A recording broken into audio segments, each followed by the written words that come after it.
The year is 2007. The iPhone has just been released. Wii Fit had taken the world by storm, but most importantly, Kimi Raikkonen was on his way to Ferrari after 6 years at McLaren, with Alonso replacing him after winning the last 2 championships with Renault, and the new hot prospect on the grid was Lewis Hamilton in his rookie season. We were set for an all-time great season of F1, and my God, did it deliver.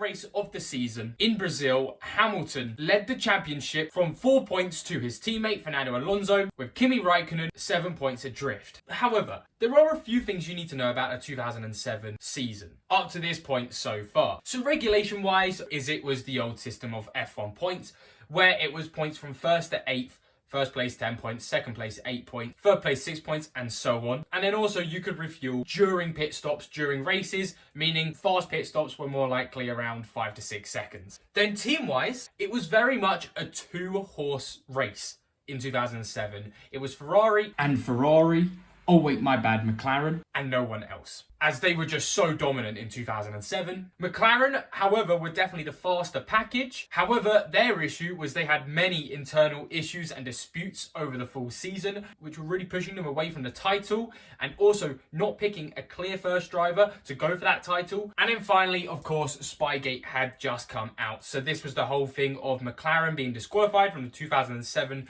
constructor standings, and basically a little bit of Spygate is they stole Ferrari blueprints. So that definitely meant going into Brazil, McLaren wanted one of these titles at least, and they could only get drivers, so that's the one they wanted. So going into Brazil, Hamilton came with 4 wins, same with Alonso, another 4 wins, and Kimi Raikkonen on 5 wins. It was all to play for. This is the story of the 2007 Brazilian Grand Prix. After a close qualifying session, with all the top 4 being within 4/10 of each other, in Q3 we managed to see Felipe Massa get that pole position ahead of P2 Lewis Hamilton, with P3 Kimi Raikkonen and P4 Fernando Alonso. And oh, by the way, if you thought I was being exaggerating a little bit, saying it was a 2-horse race, surely there was someone else there.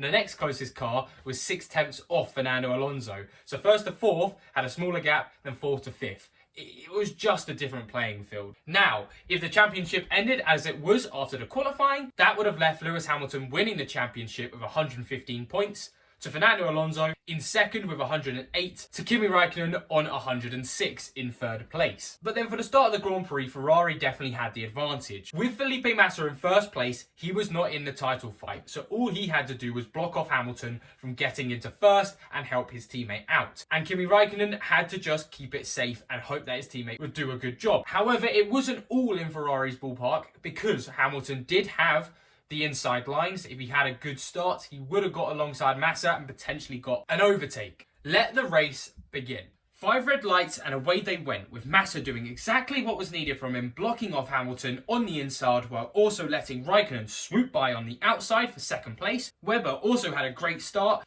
almost overtaking Alonso, but then going out of turn 2, Hamilton got blocked off by Raikkonen, who did a very strategically placed move to put his car and slow down Hamilton's exit, meaning that by the time turn 3 rolled around, Alonso had swooped into P3, with Hamilton already dropping to P4.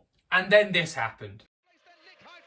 Crucially, for the title battle, Kimi Raikkonen is ahead of Lewis Hamilton, and it's Fernando Alonso. Hamilton locks up his brakes going round the curve of the Sol. He's gone wide. He's made an absolute mess of the start, and Lewis Hamilton's lost 4 or 5 more places going round the curve of the Sol. Down towards Descartes de Lago they come. Oh, what a disaster.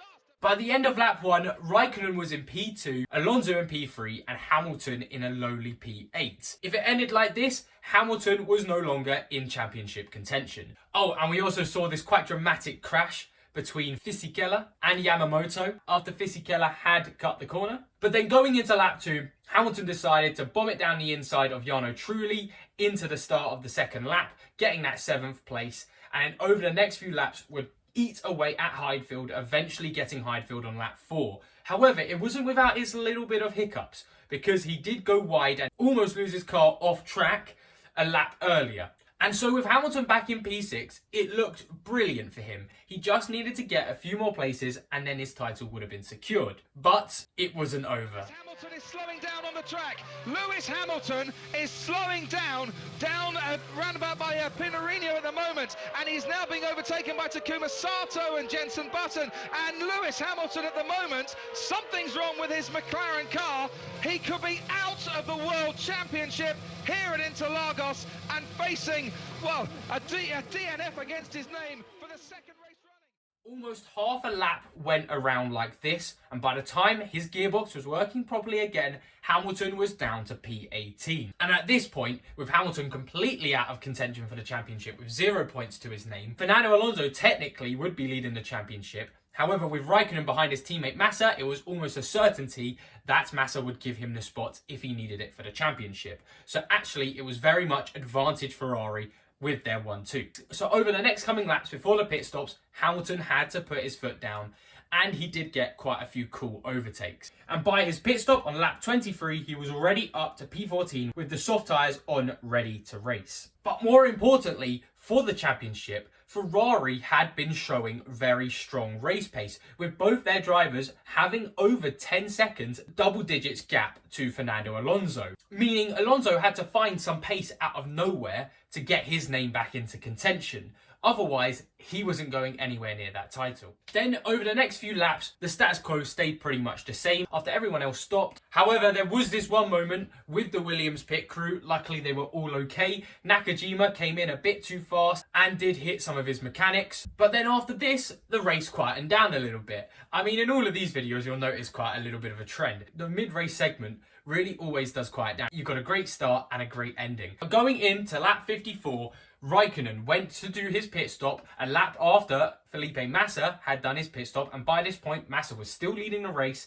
However, officially going for the overcut, Kimi Raikkonen went into the pits and got the move done on his teammates. So meaning no team orders were needed, so technically Raikkonen could say he fully deserved that race win. And by Hamilton's last pit stop on lap 57, he was back up to P10. But that was nowhere near anywhere he needed to be. And realistically, Hamilton had made a few mistakes this race, and also McLaren with the strategy.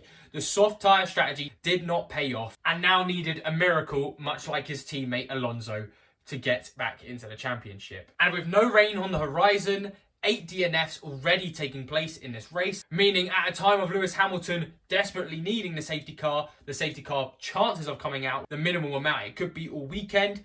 And also, McLaren couldn't even play any strategical games, as if Alonso dropped back from P3 to P7, Hamilton would still only come P6, and he needed P5 to win the championship. If he came P6, Raikkonen would win with 6 wins over Hamilton's 4 wins on equal points.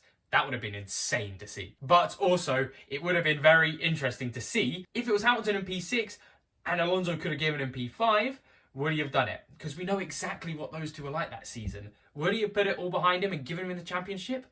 I don't think he actually would have. Oh, and I'd like to add, in this race, it really did show that Lewis Hamilton was in his rookie season. You see a lot of things you'd never see from Hamilton. That's this experience these days, because all of these moves he made on the first lap weren't necessary. He didn't have to go for that dive on Alonso and lock up and lose all those spaces. He could have sat in P4 and he would have won the championship. He didn't have to push so much against Heidfeld and nearly crash off. There was just a lot of aggressive driving, and it's like he didn't have a clear head, and it showed that yes, he had so much potential and so much pace in F1. However, there is so much more to F1 than just pace. There's racing intelligence as well, which he would grow to learn. But come lap 71, Kimi Raikkonen crossed the line in first place, third place Fernando Alonso, and only 7th place for Lewis Hamilton. Not enough points to beat Kimi Raikkonen, who overcame a 7-point deficit. Incredible considering the old point system, that's about 15 to 20 points deficit. Managing to beat out both Alonso and Hamilton by 1 point in the championship. Absolute cinema. And honestly, I think it was so well deserved. Raikkonen had come so close in the years prior, especially in 2003 and also in 2005 in the McLaren. However, those seasons he was plagued by unreliability at McLaren, so it's kind of a beautiful irony that he wins at Ferrari, his first season there, the rivals of McLaren, after gaining the advantage in the championship by McLaren having reliability issues. It's incredible. And looking back at this race with hindsight right now, I can honestly say I don't think there was a better outcome. Kimi Raikkonen never really went back into a championship fight. He had that one championship and that was it for him. And he retired a few years ago from F1, being one of the most beloved F1 drivers of all time. You also have Fernando Alonso, who had just won the 2 prior championships with Renault, so it wasn't like he was left empty-handed from the last seasons before. However, a bit later down the line, you could say he was. And then you had Lewis Hamilton, a young rookie who had plenty of time to show that he could win a world championship. And as we know, he did. He went on to win 7 Drivers' World titles and be known as one of the greatest drivers of all time in F1. And yes, it would have been incredible to see a rookie win the driver's title. However, the Iceman had finally done it.